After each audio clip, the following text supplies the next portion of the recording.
Ladies and gentlemen, my name is Keith, and I'm very fortunate to be joined by not one, but two amazing UFC minds, James and Mark. Now, these aren't strangers to you because the last time we had some big UFC stuff to talk about, I recruited them. They were nice enough to join me again today, and we're going to be talking about a couple of big things that are happening this summer. Of course, we've got the big fight this weekend, the long-awaited rematch between light heavyweight champion Daniel Cormier taking on his rival Jon Jones, and that little boxing match that's coming up at the end of August between Conor McGregor and Floyd Mayweather. Gentlemen, welcome. Thanks, Keith. Thanks for having us, buddy. So happy to have you guys today. So let's start with this big UFC 214 card. I'm very excited about it. Let's ask the million-dollar question. Will the fight actually happen? Will we see Jon Jones and Daniel Cormier fight this weekend, or will somebody pull out? Will there be some sort of thing happen and they'll pull in Amanda Nunes at the last second and we'll have to scrap the main event? What do you guys think? Maybe take a last minute dick pill. Yeah. Honestly, I think when you look at it, both fights before that Jon Jones pulled out from, obviously was having personal issues at the time. From what I've seen from him this week, he looks ultra focused. He looks like he is on point, ready to fight. So I believe the fight will happen. And of course, I don't have any issues with Daniel Cormier. I think he'll make the fight for sure. Mark, how about yourself? Definitely a good question given the number of canceled bouts these guys have had. I think the last one, if I recall correctly, was due to a gas station visit on Mr. Jones' part, and maybe something that he got, which he shouldn't have. I think that it will happen this time. I think that both guys seem like they're healthy and had good camps. I think the unfortunate thing for Cormier is that he's that much older, and the fight has been delayed really 2 years since the original rematch should have happened. So I'm excited that we're finally about to see the rematch. I think, unfortunately for Daniel Cormier, that it might be a couple of years too late for him. Yeah, a lot of people forget too that Cormier pulled out of one of the fights. That was the fight where Jon Jones ended up fighting OSP. So that's an interesting comment there. Going into the fight, so you think that this fight favors Jones? You see Jones winning this? I do. I believe that Jones was a clear winner in the first fight as well, and I see that Cormier is older than he was, almost 3 years older now than he was in the first fight. Jones obviously is older as well, but much closer to his prime. Cormier has had also injuries to deal with. He typically has trouble making the 205-pound weight limit, which is going to be a challenge for him this time. I don't know if you've seen pictures of him this week, but he does not look good. He looks very gaunt. So it's safe to say he may actually be having a pretty tough weight cut. We'll see kind of on Friday morning as well as Saturday how that ends up playing out. But I think this is Jones' fight to lose. Okay. Yeah, and I would have to agree with Mark. I had the opportunity to watch the first fight last night, and I think the biggest stories I learned from watching it were how Jon Jones controlled the distance and he controlled the wrestling, which I think was a surprise to most people considering Cormier's wrestling background. And it just seemed with his length and his range, it was tough for Cormier to close that and not get hit. And he just kept getting hit and getting hit and getting hit. And then as the fight progressed, he started getting taken down. And I think it was something 4-0 for Jones by the end of the fight. So, and Mark mentioned it earlier, I think when you look at how old Cormier is, and we've been talking around the office about how he's been active, and when I look at an older fighter, I think that's actually a detriment. So going through a training camp, having a grueling fight, you're fighting Gustafsson, you're fighting Anthony Johnson, toughest guys in the world, you have to train like a world champion and put your body through crazy amounts of pain. And I think as you get older, being able to recoup from that is tough. And if you look at Jon Jones, he's been off and he's been training, but I think when you look at him, you can tell he hasn't had to go into major training camps and he hasn't had to go through those brutal fights. So to me, he looks healthy, he looks happy, he looks like his mind is in the right place. And Cormier has been grinding. So I agree with Mark. I give the edge to Jones for sure. And again, I think it's going to be about distance and it's going to be about wrestling. And can Cormier close that distance and can he not get taken down? I think the answer to that is no. Okay. When we look at Jon Jones previously, of course, he had some issues that he was dealing with. But inside the octagon, he was extremely dominant. A lot of people comment about his fight against OSP where he wasn't as dominant, but he still won, I believe, 5 rounds to none. Right. So are we going to see a lack in performance because he's not maintaining that same lifestyle? The same way we've seen a change in performance from people pre-USADA. Not suggesting that he was using, but just in terms of you have a lifestyle, you have certain things that you're doing, and then all of a sudden that changes. Whereas with Cormier, 100% he's been active, but he's also finished some people that Jones had to go the distance with. Good point. So I agree. I definitely think that this is Jones's fight to lose, but I don't discount Cormier in the sense of I feel that he has gotten marginally better. I say marginally better over his last few fights. Yeah, I think that. I guess my question is, will the non-party Jones still be as effective? I think this is Jones's fight to lose, and I think one of the things that we have to take into account, in addition to what James said, was the fact that he has something to prove here. I do believe he's got the striking advantage. I believe the wrestling is kind of a wash, and I think we saw that play out in the first fight. If it was a pure wrestling match, I think we're going to go with Cormier. In an MMA fight, though, where there's strikes involved, I think the advantage may even go to Jones, though, from a wrestling perspective. And we saw that play out in the first fight. But in addition to all of that, all of the things that Jones has been dealing with for the past 3.5, 4 years, that's all coming to a head this Saturday. And Jones comes from a very high-achieving family.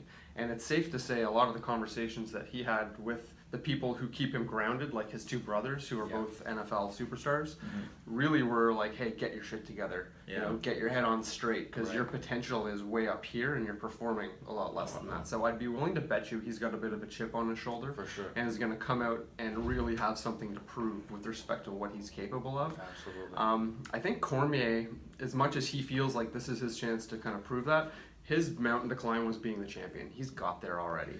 I don't think that he's got that same level of needing to prove something with this fight, and it has as much to lose as Jon Jones does. So I really think so many things play into Jon Jones' favor here. Yeah, absolutely. You say this is the fight. This is Jones' fight to lose, but I would also say that this is the fight that Cormier can't afford to lose. Because if he loses to him twice, what's he going to do? He's pretty much gone through everybody else in the division. Maybe go back up to heavyweight, since we haven't seen Cain Velasquez in ages. But I think this very well could be the last time we see Cormier in the octagon.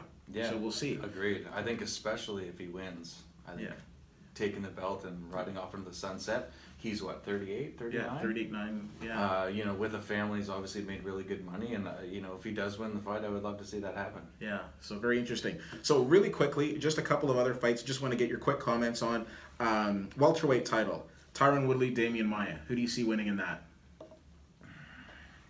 I think I'll go with Woodley. Okay. Just from pure explosiveness, you know, getting through that first round will be obviously Maia's challenge. A lot of people haven't been able to do that with him, and I think ultimately his power will be the deciding factor. Maia, obviously, if he gets it to the ground, he'll probably end it very quickly. But I see Tyrone landing big shots and putting him to sleep. Okay. Yeah, I'd agree with James on this one. I think this is definitely Tyron Woodley's fight to lose. From a style perspective, he can make this very difficult on Damian Maia. Maia will try desperately to get him to the ground, and Woodley is very, very explosive and athletic and going to be very difficult to get to the ground. I don't think Maia's going to be able to do it. And some of the fights that we've seen Maia dominate recently have been against guys who don't have the best wrestling game, and he was able to snatch that single and take them to the ground, take back control, choke them out, dominate them, whatever the case was. He's not going to be able to do that with Tyron Woodley. Tyron Woodley's going to control the distance, and he's going to keep this fight standing, where he's going to dominate the fight, I believe. I don't believe he finishes Damian Maia. I think it goes to a decision in maybe a little bit less than an entertaining fight. It's interesting because Damian Maia just absolutely manhandled Carlos Condit in a very impressive fight, but then he looked lackluster against Mastoval. So it's a question for me of which Damian Maia is going to show up. I think if the same Damian Maia that fought Carlos Condit shows up, he could shock the world and walk away with the title, because I think a lot of people feel that Tyron Woodley could end up winning that. Do we think there's any possibility that Cyborg doesn't win? No, I couldn't even tell you the girl that she's fighting. I've never seen her actually fight before. I know her name, Tanya Nevinger, right? Yeah.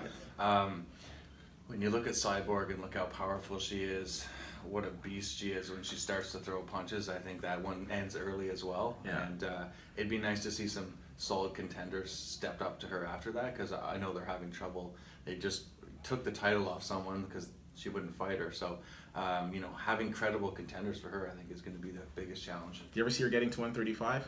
No. No? Okay. No, not at all. No. And I think that this is definitely Cyborg's fight. Tanya Evinger is no slouch, though. Yeah. The biggest challenge for her, though, is she's having to fight Cyborg, unfortunately. Evinger, for those who don't know, is a longtime stalwart in Invicta FC, which is a female-only promotion. Yeah. She's been the champ in the 145-pound division for about 3 years. She actually lost the title recently on a bad referee call. It got overturned, and she came back and finished the girl who finished her in that fight. Oh. So she is probably the best contender right now to fight Cyborg at 145. And to James's point, this is just a matter of finding the next opponent for Cyborg, who they're going to build this division around. And really quickly, Lawler and Cerrone. Can Cerrone finally win the big one? Not this is a title fight, but this is a big fight for him. He's fighting a former world champion. Yeah. And, I mean, Cerrone is a very popular fighter. He'll take a fight on very short notice. That's well documented. But when he's put into some of these positions with these big fights, unfortunately, he sometimes comes up a little short.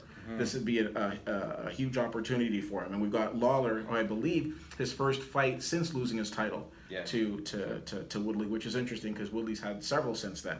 So how do you see this one playing out? I think that Donald Cerrone is not the best style matchup for Robbie Lawler. Cerrone can take a few shots on the chin, and I think if you take a shot from Robbie Lawler, you're probably going to hit the floor. Yeah. So I don't know that's the best style matchup for Donald Cerrone. He doesn't have the knockout power that he would need to put Robbie Lawler away. Yeah. He might be able to win a point fighting match if they end up taking it that way. If these guys are fighting in a phone booth, though, I'm going to go with Robbie Lawler all day. Okay. Yeah, I would definitely agree with that. I think the thing also with Cerrone is his injuries. He's constantly injured. This fight was supposed to be on the last card, I believe. Yeah. And just hearing Dana White talk about the litany of issues that was wrong with him and his body, it's tough to see him coming out. Like Mark said, he's going to have to point fight versus Lawler, and I think he'll get knocked out doing it. All right. And one last thing before we switch from just UFC. Who would you rather see George St. Pierre fight? The winner of Woodley Maia or Michael Bisping? From an entertainment perspective, I'd like to see Bisping. I think him and George would have an interesting lead up to the fight. I think the press conference was really interesting. Okay. As George has a background of kind of sticking up against bullies specifically, and you saw that kind of bring the best out of George in that one. And of course, Bisping's always very exciting, always brings a lot of pre-fight hype, so I think it would be good. I'm a fan of if you say you're going to fight and you have a press conference, then you should probably fight. Yeah. I believe both George and Bisping want to fight each other. It's a money fight. I think a lot of them could make a lot of money, but I would definitely pick George. But I do see George asking for that fight and not wanting either Maia or Woodley. I think Bisping's the bigger fight for him, both money-wise, and obviously if it's for the belt, two-time world champion, I think is probably in George's eyes. Okay. Yeah, I would definitely agree. Like the low water mark was recently set in the pay-per-view world with the Robert Whittaker versus Yoel Romero fight. Yeah. If they wanted to beat that record, they would put together Damian Maia versus Michael Bisping for the middleweight title, because I think it might give it a fair run for its money. With that said, I think it's a no-brainer to put GSP in the fight. This is a business at the end of the day, and if the folks at WME, IMG have proved anything, it's that business needs trump the meritocracy. Yeah. So the rankings aren't going to have much to do with it. I think the money fight is where it's at. Okay, fair. All right.